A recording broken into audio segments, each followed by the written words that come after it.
I didn't know.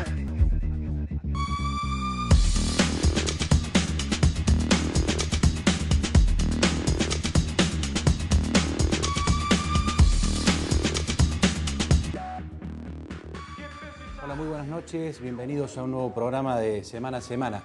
Te adelanto los temas que vamos a tratar hoy. Desde hace varias semanas cargar combustible en la Argentina es todo un problema. Esto es charla permanente de café o charla entre amigos, hablar de dónde hay combustible, dónde se consigue, dónde se hace menos cola. Las causas a través de los medios de comunicación parece que son varias. Se produce menos o se envía menos combustible, hay mayor demanda, etcétera, etcétera. Vamos a estar hablando con la gente que está detrás del mostrador, en el negocio del combustible en Villa María y en la región, para que nos digan desde su perspectiva cuál es el problema por el cual los argentinos y particularmente los villamarenses y villanovenses tenemos que cargar de a 50 pesos o de a 100 pesos en el mejor de los casos. El otro tema tiene que ver con la economía. Va a estar con nosotros el licenciado Alfredo Concural comentándonos el último informe económico que hemos emitido desde el Grupo Costa en el mes de junio, así que vamos a estar hablando básicamente de la crisis europea, un tema importante que a pesar que puede ser lejano para nosotros en términos geográficos, la resolución de esta crisis puede tener consecuencias importantes para el resto del mundo y particularmente para la Argentina. Y en el primer bloque, esta semana estuvo en Villa María visitándonos el presidente del Consejo Profesional de Ciencias Económicas de Córdoba, el contador José Arnoletto, porque firmó un convenio muy importante con la Universidad Nacional de Villa María. Algunos aspectos del convenio tienen que ver con cuestiones de colaboración entre ambas instituciones y puntualmente vino a presentar una nueva especialización en tributación que se va a dictar en la universidad en colaboración con el Consejo de Ciencias Económicas. Acerca de este tema y de otros hablamos con el contador Arnoletto, que lo vamos a estar escuchando después del auspicio.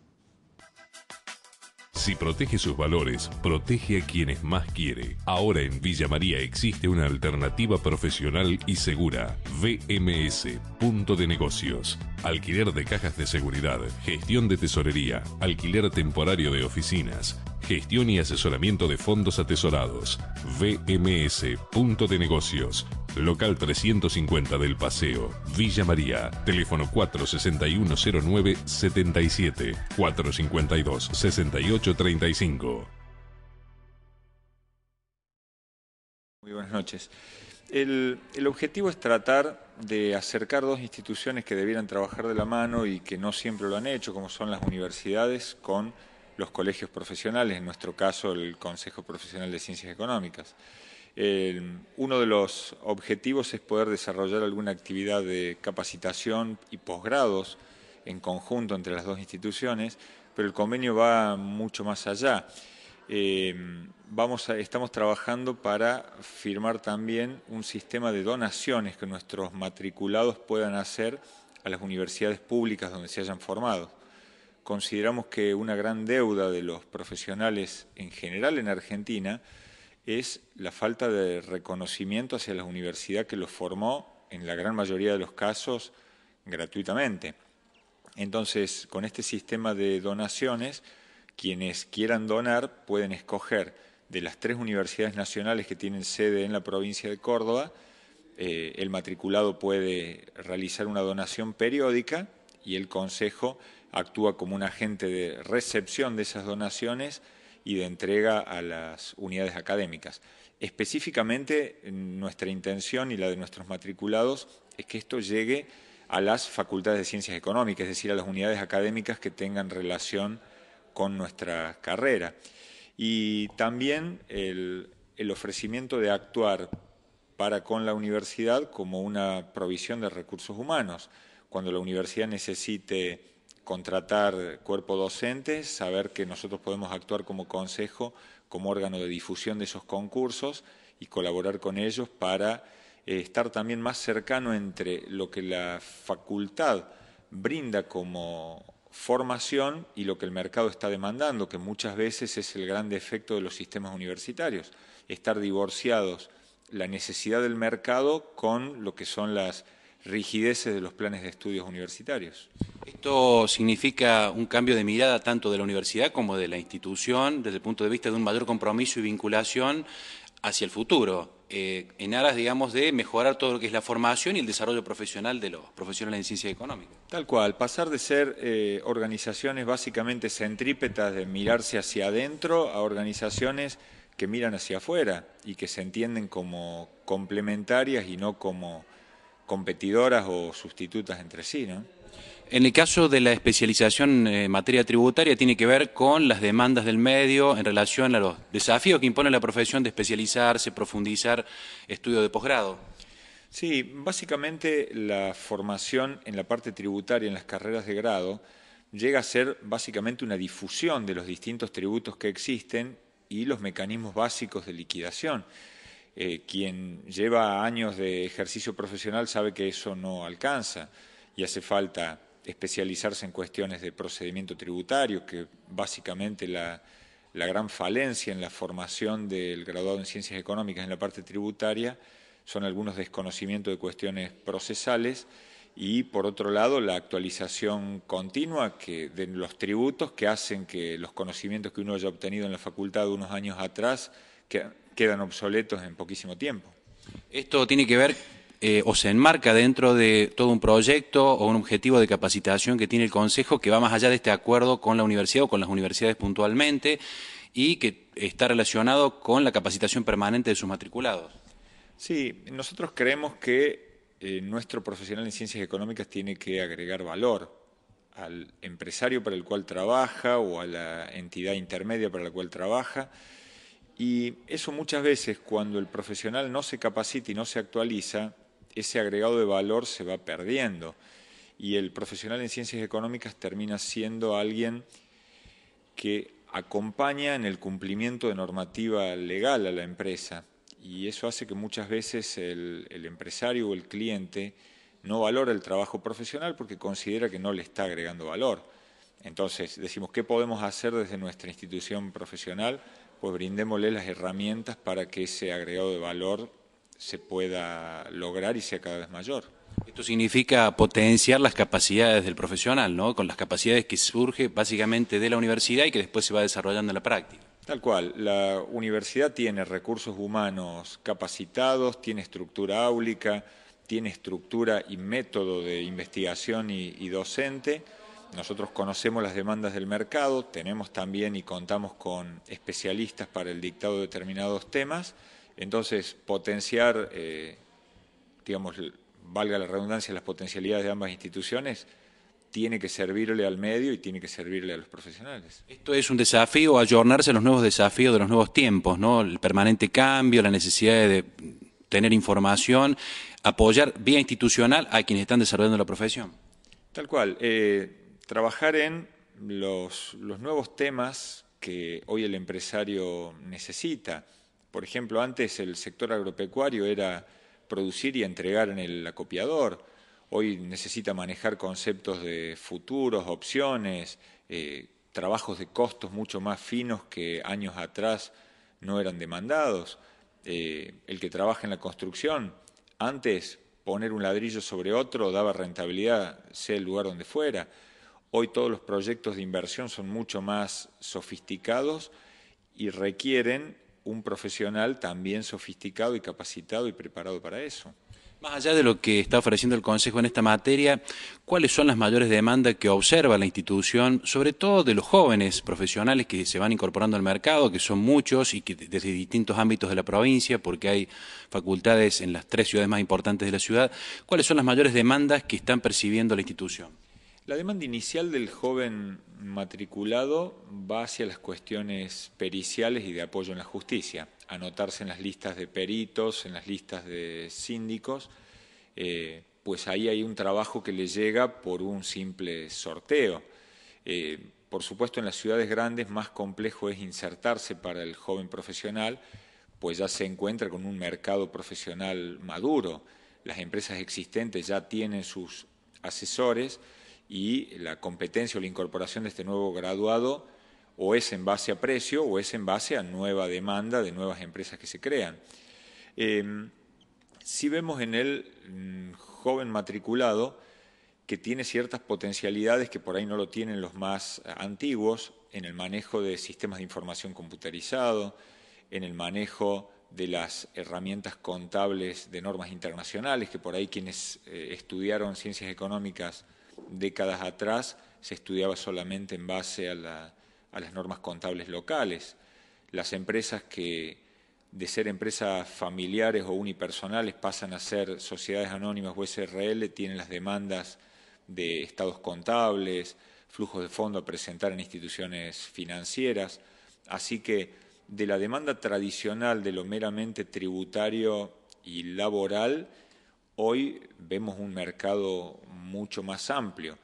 También en algunos casos invadido por otras profesiones, como será el caso de evaluación de proyectos de inversión, que otros profesionales también están asesorando en eso. Con lo cual, más allá de una defensa corporativa, aconsejarle al medio o al ciudadano común o al empresario común ciertos temores respecto a quién le explica una tasa de descuento o un periodo de vida útil de un proyecto de inversión, que muchas veces esos estudios lo están realizando otro tipo de profesionales, ¿no? Más allá de todos estos temas que hemos hablado hasta ahora, ¿en qué prioridades se está centrando el Consejo o las autoridades del Consejo, no solo hacia afuera de la sociedad, sino también hacia sus propios matriculados? Básicamente, nuestra institución Consejo y nuestra institución hermana, que es la Caja de Previsión Social, tenemos un escenario de que somos la entidad o las entidades en donde el profesional tiene su cobertura de salud, su cobertura jubilatoria y ante algún siniestro problema que le ocurra. Nuestro profesional tiene la dificultad o el problema de que no es una profesión delegable y si alguien sufre algún problema de salud, es muy difícil que se presente ante el cliente mi esposa o la esposa de cualquier matriculado, decir soy la esposa del contador y me vengo a hacer cargo de las tareas, cosa que sí en un comercio, quien está al frente del mostrador, eso mucho al cliente no le incumbe y no le importa. Entonces, todo lo que implique el cuidado de la salud y de la economía personal de un matriculado en problemas, para nosotros son aspectos esenciales. Y sabemos que para que él esté bien en su salud y su familia, tenemos que ser una entidad saneada desde lo financiero como lo es, con planes a futuro de expansión. Villa María fue uno de los primeros lugares en donde el Consejo tuvo sede propia en el interior. Hoy con orgullo decimos que de las 15 delegaciones del interior, 14 tienen inmueble propio, solo nos falta una.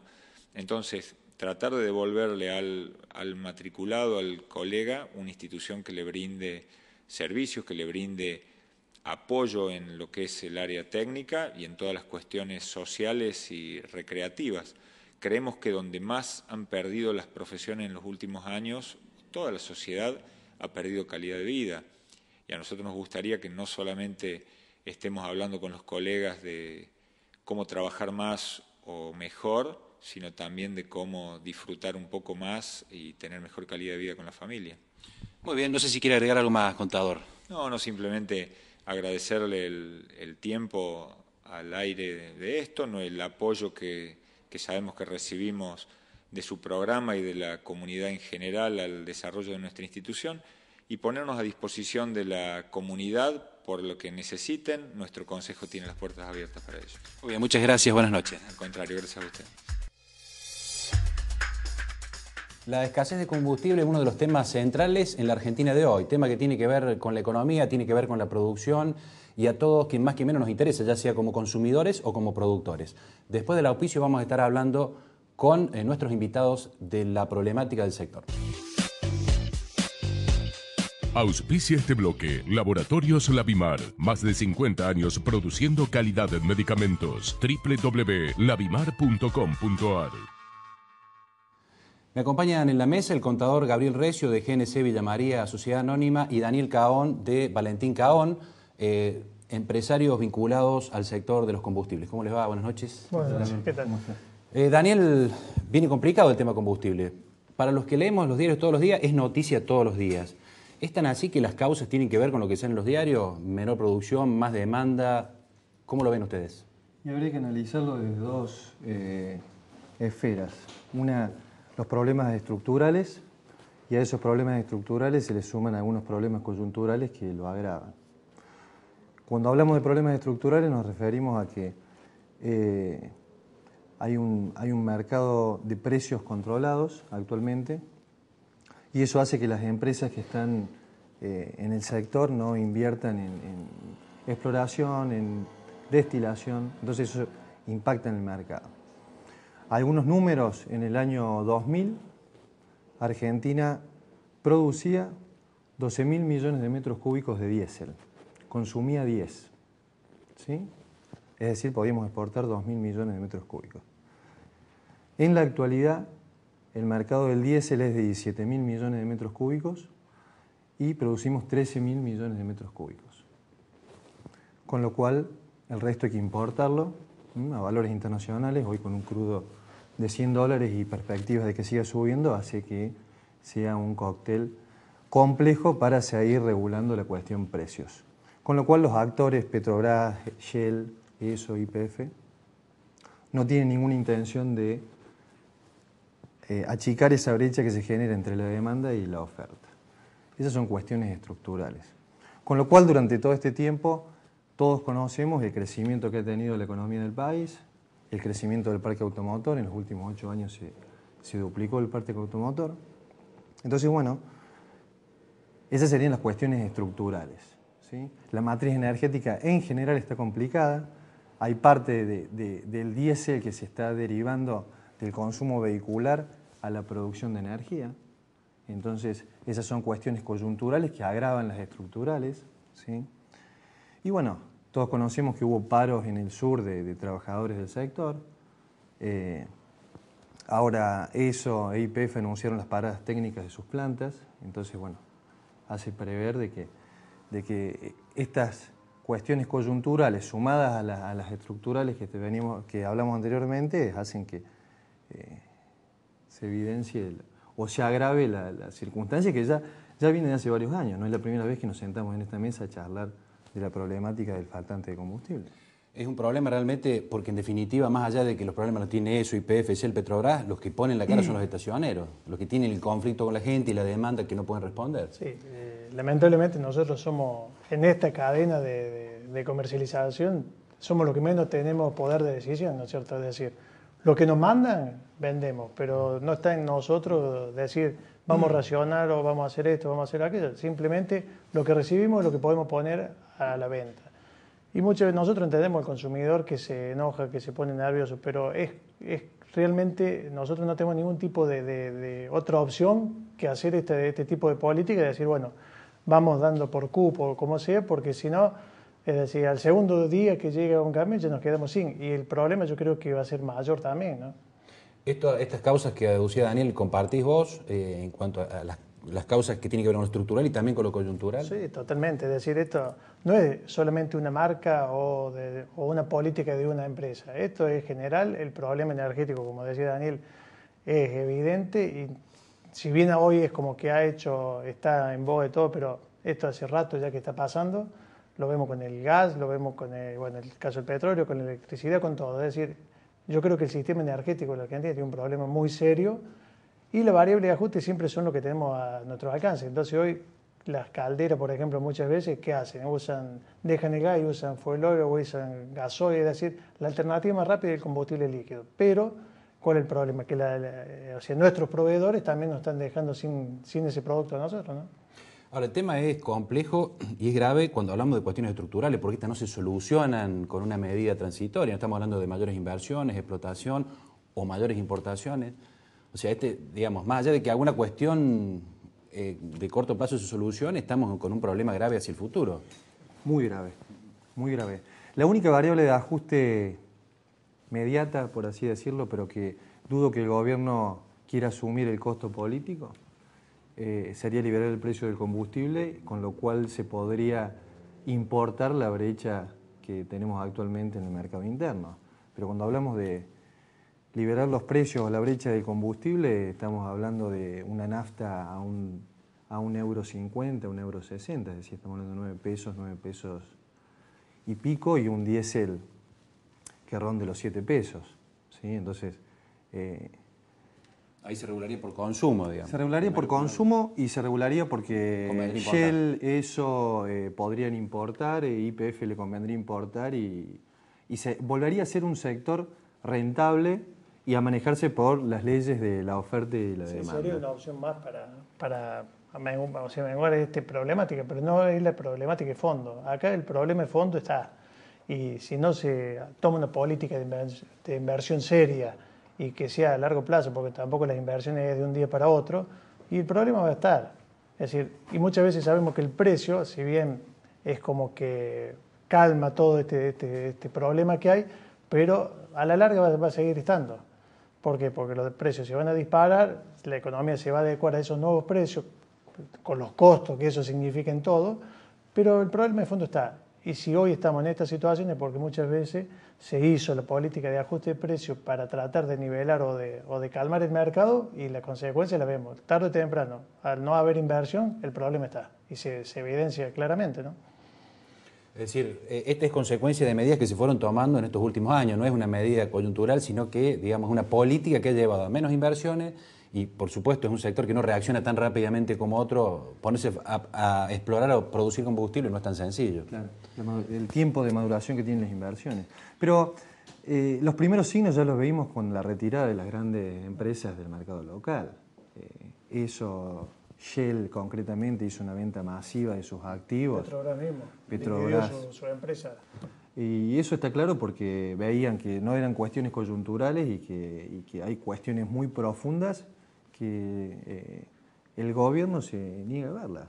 Porque si analizamos las declaraciones respecto de cuáles son las explicaciones del faltante de producto, nos hacen dudar seriamente de que haya una política de Estado respecto a solucionar o aminorar la problemática que estamos teniendo en toda la matriz energética, como bien decía él recién, ¿no?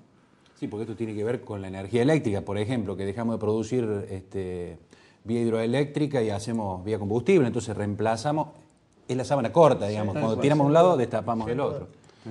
Y acá el problema, te vuelvo a repetir, las empresas las empresas grandes se retiraron del mercado, como decía Daniel, ya sea eso que vendió se dice inversiones chinas, Petrobras que vendió a inversores, si bien de capital privado, pero acá argentino, pero que eso te va marcando la tendencia de que el mercado o que el sector no es bueno, o que está pasando por un problema grave, que muchas veces miramos para el costado porque creemos que no, que son, si se quiere, especulaciones, ya sea comercial o político, lo sea. Y el problema está, y va a seguir estando, como decimos, y lo venimos sosteniendo desde hace tiempo, el problema está, y si no se toma una política en serio, y va a seguir estando.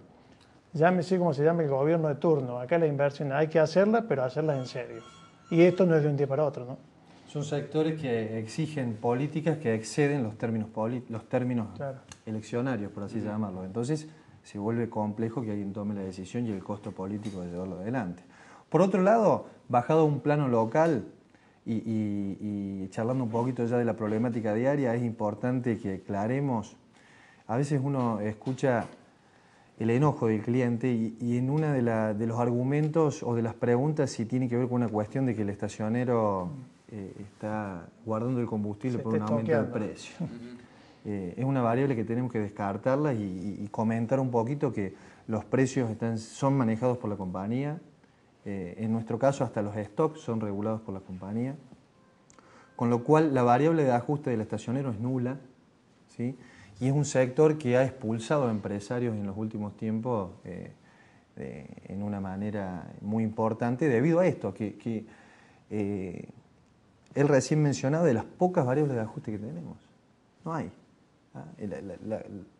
La situación o las variables básicas que uno tiene para regular es cantidad o precio y son las dos variables que están en este momento fijadas por la compañía o por el gobierno la otra, con lo cual la situación del propietario de la estación de servicio, del empresario del sector, es compleja también. Sí, ha habido un retiro de las empresas y un achicamiento de estaciones de servicio. ¿Se cuentan por el...? Bueno, porque el retiro de las famosas estaciones blancas, que siempre se nombra y mucha gente no sabe qué significa una estación blanca, es la que no tiene un contrato que los liga a una petrolera, ¿no es cierto? esa estación, ¿cómo estaba? O sea, su demanda estaba abastecida por lo que eran canales mayoristas. Las petroleras lo primero que hacen es cortan canales mayoristas, canales de venta directa, y todo ese canal o esa demanda se vuelca a las estaciones de servicio. Entonces, a lo que se suma la gran cantidad de autos que hay más que otros años, los canales ya sea mayoristas, canal agro, es decir, todo eso cae en la estación de servicio. Cuando nosotros solamente podemos exigir, en cierta forma, a las petroleras un 8% más que el mismo mes del año anterior. Entonces vemos que la demanda sea en muchos casos hasta un 30, un 40% más contra un 8% que nos están abasteciendo, si se quiere, medio impuesto, pero que tampoco se cumple, ¿no es cierto? Como dice Daniel, no tenemos poder de almacenaje, no tenemos, es decir, la especulación de un estacionero no existe. Nosotros tenemos, vendemos, no tenemos, lamentablemente no podemos vender, pero no especulamos en nada y es un poco que la gente también se está dando cuenta de eso. Si bien los enojos están todos los días, lo estamos viendo, pero es como que entiende la situación. Y nosotros entendemos obviamente al cliente que va, tiene que hacer su trabajo y demás, y no tiene cómo porque no le podemos abastecer de combustible, ¿no? Ahora, bueno, los argentinos estamos esperando saber qué va a pasar en adelante. Me imagino que ustedes manejan algo más de información que un ciudadano que no está vinculado. Es decir, ¿qué va a pasar? ¿Vamos a seguir cuánto tiempo más en esta situación? Porque esta situación es hipercrítica, digamos. La crisis va a seguir, pero esto es hipercrítico. Hoy para viajar hay que planificar o llevar un bidón en el baúl del auto. Es la realidad, digamos. La pregunta tuya es muy difícil porque me estás pidiendo que hagamos... Futurología. Sí, en un país en donde el que la hace ganaría muchísimo dinero. Sí. Pero todo hace prever que puede llegar a descomprimirse algo por las cuestiones coyunturales estas, es decir, que se solucione el problema en el sur con los trabajadores petroleros, que hablaban de que el gobierno está negociando con las petroleras la parada técnica de las plantas, lo cual habla de una circunstancia también riesgosa porque son sectores que ambientalmente son muy sensibles y no hacer una parada técnica trae su complejidad también. Esa parada antes o después hay que hacerla. Y las cuestiones estructurales que hablamos son de larga maduración, así que tenemos que prever un contexto de escasez, ¿sí? No nos olvidemos que estamos en una época en donde el agro no está demandando, ¿sí? El sector productivo está relativamente con poca demanda, que se habla de que después de septiembre descomprimiría porque estaría solucionado el problema de los trabajadores del sur, estarían hechas las paradas técnicas, pero empezaría la demanda del sector productivo. Entonces, creo que tenemos que prepararnos para un contexto en condiciones muy similares de las que hemos tenido y, por supuesto, en la medida que lo permite el gobierno, precios crecientes. ¿Opinan lo mismo, Gabriel? Sí, es decir, acá para tener el producto en un tanque, es decir, el cóctel de situaciones que se tienen que dar no es tan chico, ¿no es cierto? Porque tenemos desde la producción, la logística, el abastecimiento, que los paros de los camioneros tampoco sea como hubo en alguna oportunidad, que tenemos productos pero no dejan salir los camiones, o tenemos camiones pero no tenemos productos. Es decir, hasta que llegue el camión a nuestras estaciones de servicio y han pasado un montón de variables que no las manejamos. Optimistas, tenemos que ser optimistas porque si no directamente tenemos que cambiar de rubro y no es tan fácil tampoco, ¿no?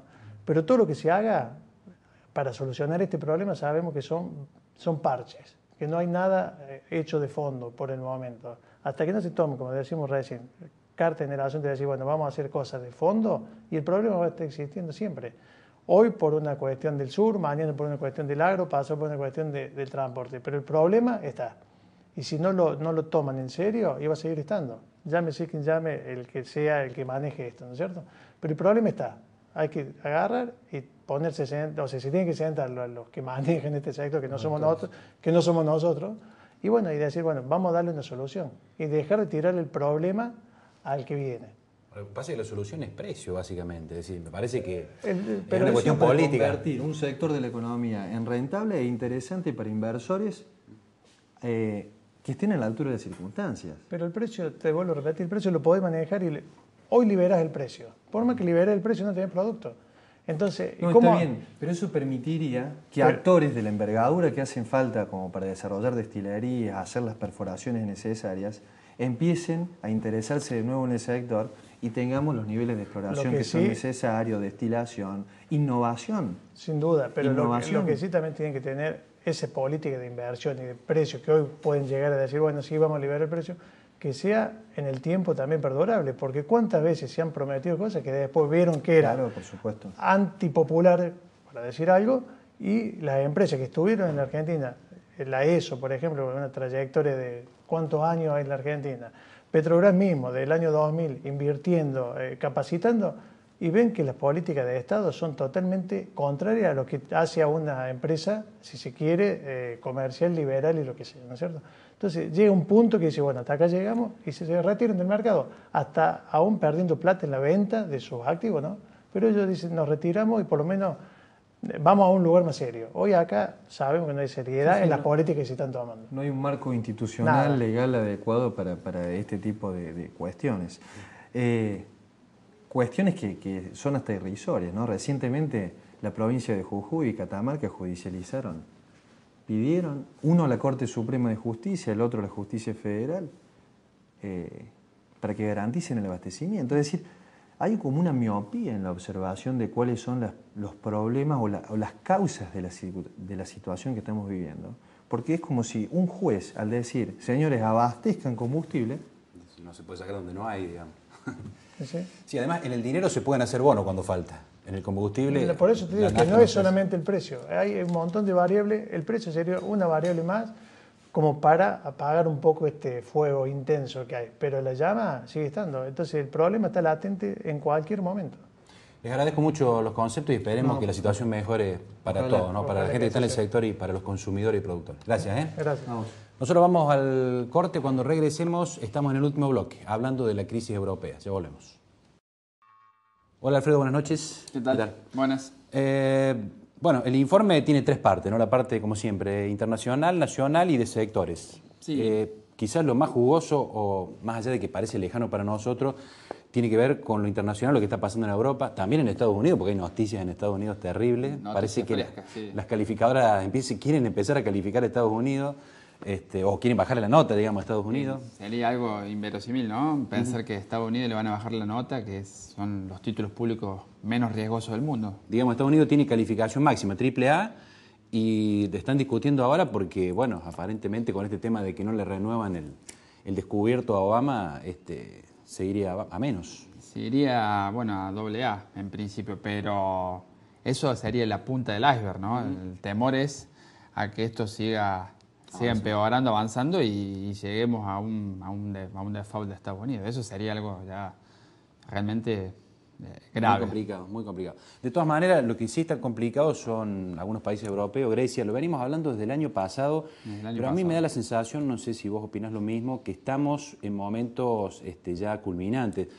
Esta semana declaró, me parece que Blecher dijo que para el 2012 se iba a dar el default. Si Blecher lo dijo, yo me adelantaría, porque cuando vino hace 2 años acá dijo cosas que después no se dieron, así que yo me adelantaría. No sé qué opinas vos. Mira, hace un año y medio el año pasado comentamos que ya hacía un año Rubini, aquel que vaticinó la gran crisis ahora en el 2008, ya decía que seguramente iba a haber una salida del euro de algunos países y que algunos países iban a entrar en default, básicamente hablando de Grecia.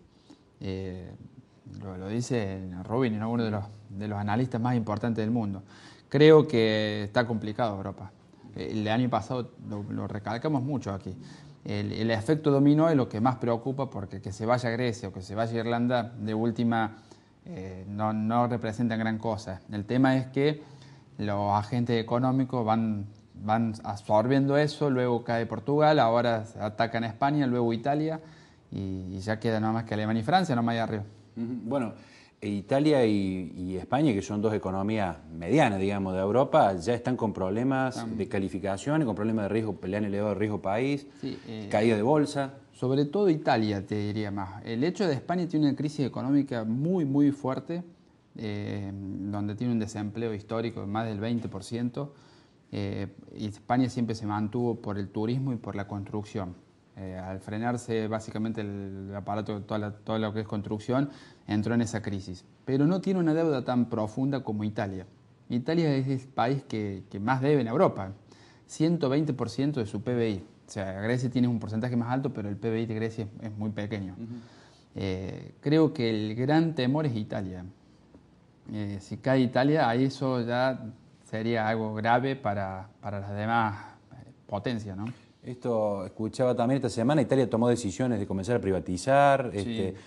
Son todas las cosas que escuchamos nosotros en la década del 90, fines de la década del 90, achicar el gasto público, incrementar impuestos, privatizar.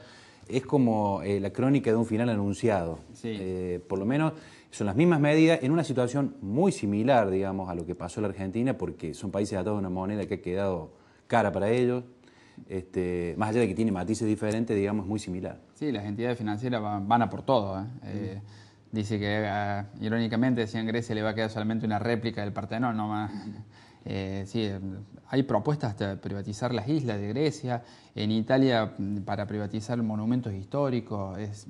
Realmente es grave, mucho más de lo que desde acá aparenta, ¿no? Porque estamos tan lejos que... Pero... Sí, uno, digamos, habla de los países y en realidad los países tienen problemas, sus habitantes también, pero el problema central, la preocupación del establishment está en el sistema financiero, porque en realidad quienes les han prestado dinero a estos países que están en problemas son los bancos. Claro. Y si estos países se caen, declaran el default, no pagan la deuda, los que se caen son los bancos. En realidad, al elite del poder le preocupa la situación de los bancos, más que la situación de la gente, digamos. Sí, pero lo financiero, si bien es el principio de todo el decaimiento, ahora es un problema también de solvencia.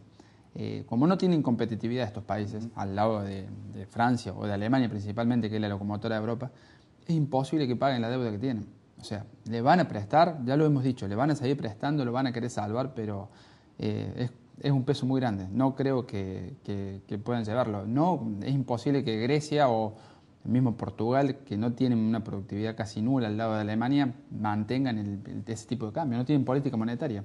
Esto demuestra, y fue demostrado con la convertibilidad, que Claro. el tema de la política monetaria es inevitablemente manejo de cada nación, porque es imposible atar dos economías diferentes, con competitividad diferente, a una misma moneda. Esto ya lo vivimos nosotros y está pasando en Europa, así que por sentido común, de cajón, estos países van a tener que ir del euro o inventar otra cosa, digamos, en Europa. Yo pensé que iban a ser más prolijos. Se le está yendo de las manos. Vamos a ver qué nos depara en los próximos meses. Sí, porque uno sabe que si no se sale ordenado, se sale desordenado, Claro. lo sabemos los argentinos. Sí, sí. Y aparentemente es como que no se toma ninguna decisión para salir ordenadamente. George Soros decía esta semana, el default ya está, lo que hay que planificar es cómo salir ordenadamente. Hizo un llamado, digamos, a la comunidad internacional y hay una reunión importante mañana, creo, en la Unión Europea en relación a este tema. Están todos los países ahí latentes, pero lo más inexplicable es que a pesar de tener otros escenarios en que verse, como fue Argentina en el 2001, aplican las mismas medidas, ajuste, restricciones. Estaba leyendo una nota que subimos en la web ayer, se estima que 100.000 personas van a quedar desempleadas por el ajuste en Portugal, únicamente en Portugal. Es uno de los países más pobres de la Comunidad Europea, sobre todo de la parte occidental. Son cifras alarmantes, ¿no? Sí, estamos hablando de seres humanos, de personas, Sí, digamos, sí. no es pesos. Pero bueno, yo creo que esto hay que seguirlo muy de cerca porque las repercusiones a nivel mundial van a ser importantes y lo que está pasando en Estados Unidos no es un dato menor, no hay decisión del Congreso, no se están poniendo de acuerdo para ampliarle el cupo de deuda, está con la deuda 14 billones de dólares Estados Unidos, debe cada familia de Estados Unidos, leí ayer, $120.000, cada familia de Estados Unidos, es fabulosa. Y el caso de Grecia, 20 veces más deuda per cápita que la Argentina en su peor momento. O sea, estamos hablando de un endeudamiento a nivel mundial en los países desarrollados astronómico. Sí, creo que no en los últimos años no tuvieron medida o no supieron ellos hacer un diagnóstico de la situación.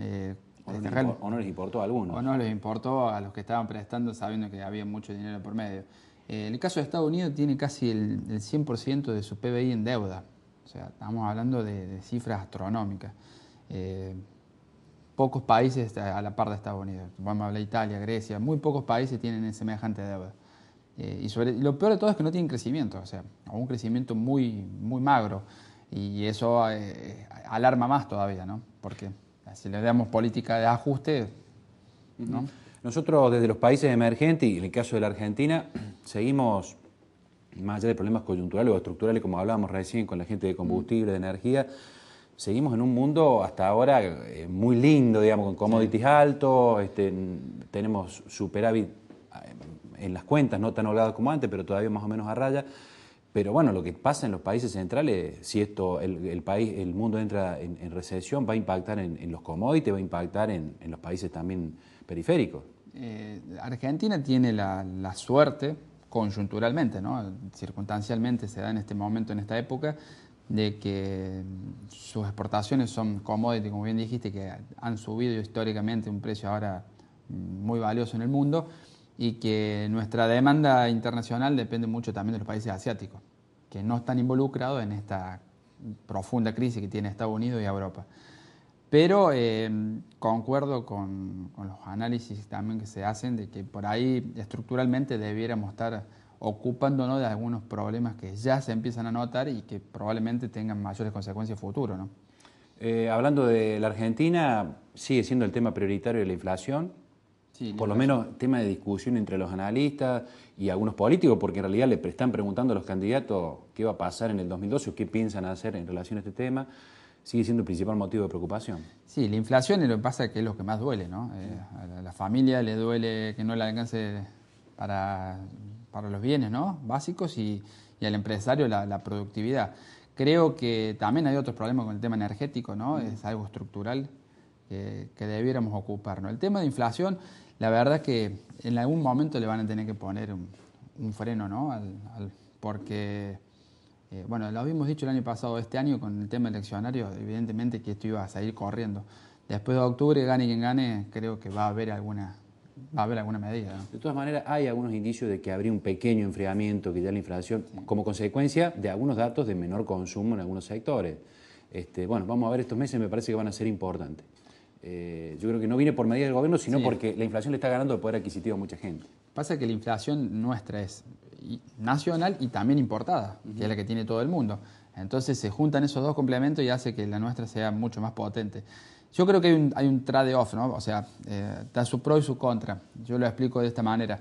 La mayoría de los países de Latinoamérica están creciendo un 4%, un 5%, con una inflación menor. Creo que podemos estar de acuerdo o no, pero este gobierno priorizó el crecimiento. La CEPAL, en el último dato, daba una estimación de crecimiento de más del 8% para este año. El más crecimiento de toda Latinoamérica, Argentina. Y eso obviamente hace un exceso de demanda y mayores precios, ¿no? Así es. Nos queda un minuto. Tenemos las rondas empresariales para el 25 y 27, dentro de una semana y media. Sí, recordamos el tema, 10 días, sí. Las de julio. ¿Qué tema tenemos? Bueno, Laura Barreto, la licenciada Laura Barreto, va a hacer marketing y venta, ¿no? Bueno, están invitados. Creo que es un tema interesante. Ya hay varias personas que se han anotado. Y bueno... el 25 en Soho a las 19 y el 27 en Arte Park por la mañana de desayuno. Bueno, te agradezco, Alfredo. Te esperamos el mes que viene con el próximo informe. Dale. A ver si sigue Europa sobreviviendo o no. Y falta mucho, pero... Gracias por la presencia. Nosotros nos despedimos y nos vamos a despedir con un pequeño homenaje, de una manera diferente a como lo hacemos siempre en Semana a Semana. Un homenaje a un artista argentino que lamentablemente desapareció hace muy pocas horas, que particularmente tuve la suerte de conocer personalmente en alguna oportunidad que visitó la Universidad y Villa María.